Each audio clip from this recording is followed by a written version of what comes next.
toutes. Alors comme vous savez, j'ai organisé cette petite réunion autour de Léa, de sa formation sur Cotid, pour qu'elle nous explique et nous informe un peu ce que c'est que cette méthode et qu'on voit si elle peut être mise en place au sein de l'ESA. Donc comme vous savez, j'ai été à Paris donc, pendant 5 jours pour effectuer la formation Cotid par le biais de la NFE. Donc elle est destinée aux personnes diagnostiquées maladie d'Alzheimer ou démence apparentée, vivant à domicile à un stade léger à modéré. Donc c'est un travail qui est effectué avec l'aider, mais aussi l'aidant. Donc elle a été créée par Maud Graff et s'appuie sur le modèle de l'occupation humaine et l'approche systémique. Et au stade sévère de la maladie, c'est pas possible ? C'est difficile parce qu'à un stade avancé de la maladie d'Alzheimer, les personnes ont une sévère perte d'autonomie et l'approche Cotid se base sur les capacités résiduelles et restantes de la personne pour les stimuler et les exploiter. Concernant l'approche systémique, juste pour me remettre au clair, c'est bien une approche qui prend en compte toute la personne, donc non seulement la personne elle-même, mais sa famille et aussi l'équipe. C'est ça. Mais il ne faut pas oublier de prendre en compte aussi l'environnement de la personne, qu'il soit matériel ou familial, et aussi ses activités signifiantes et significatives. Du coup, Léa, est-ce que tu peux nous expliquer davantage comment se déroule ce programme, combien il y a de séances et comment elles sont réparties ? Oui, bien sûr. Donc Cotid, c'est en tout 15 séances, réparties suivant donc, 3 étapes. Donc la première étape, c'est la définition et l'analyse des problèmes avec, en premier lieu, un récit de vie. Donc on va s'entretenir avec la personne et son aidant. D'accord. On peut se baser sur récit de vie type OKERS. Ah oui, tout à fait. Okay. Et ensuite, on va faire une synthèse de ces 2 entrevues. La synthèse, tu la transmets à qui après ? La synthèse, on peut la transmettre tout d'abord à l'aidant et à l'aider s'il le souhaite.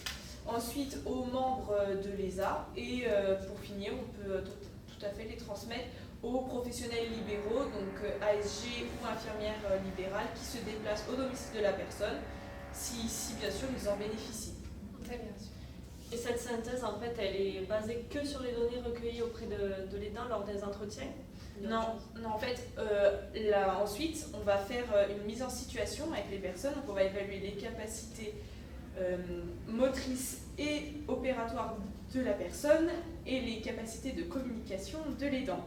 D'accord. Et du coup, tu utilises quel outil pour la mise en situation ? On peut utiliser le HAMS par exemple.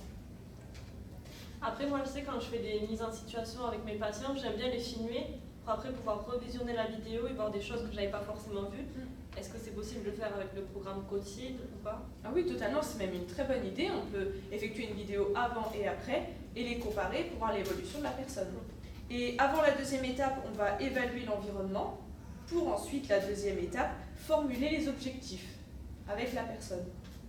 D'accord. Et du coup, tu utilises quelle méthode pour les objectifs ? On peut utiliser la MCRO par exemple. Ok, super. Et ces objectifs que tu as fixés, c'est avec la personne aidée uniquement ? Non, donc on va planifier un objectif avec l'aidé, un objectif avec l'aidant et un objectif pour le couple. Du coup, je me pose la question si les objectifs de l'aider et les objectifs de l'aidant sont différents, est-ce que ça pose un problème pour la prise en charge du couple par la suite ? Non, pas du tout. C'est même très intéressant de pouvoir comparer ces différences.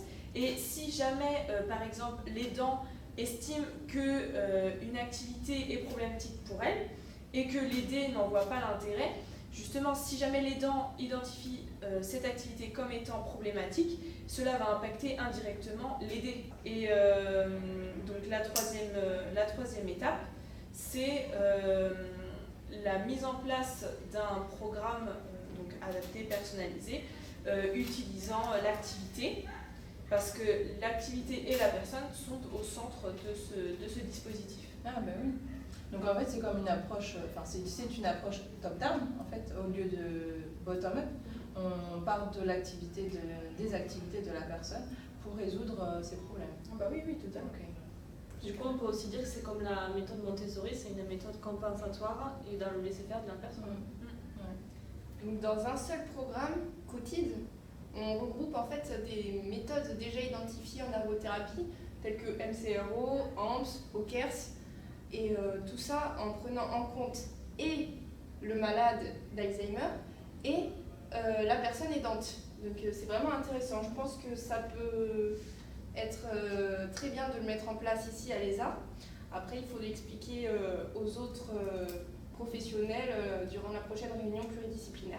Ouais, super. Et moi, j'aurais une dernière question. Est-ce qu'on est obligé d'avoir suivi une formation comme tu l'as eue pour mettre en place la méthode Cotid? Oui, tout à fait, la formation est indispensable. Ok, super. Non, mais c'est ce qu'il nous reste à faire. Ouais, allez. Bon, merci Léa du partage de ton expérience. Il faudra transférer la synthèse aux ASG, bien sûr. Super. Au revoir. Au revoir. Au revoir. Merci Au revoir à tous. Bonne journée.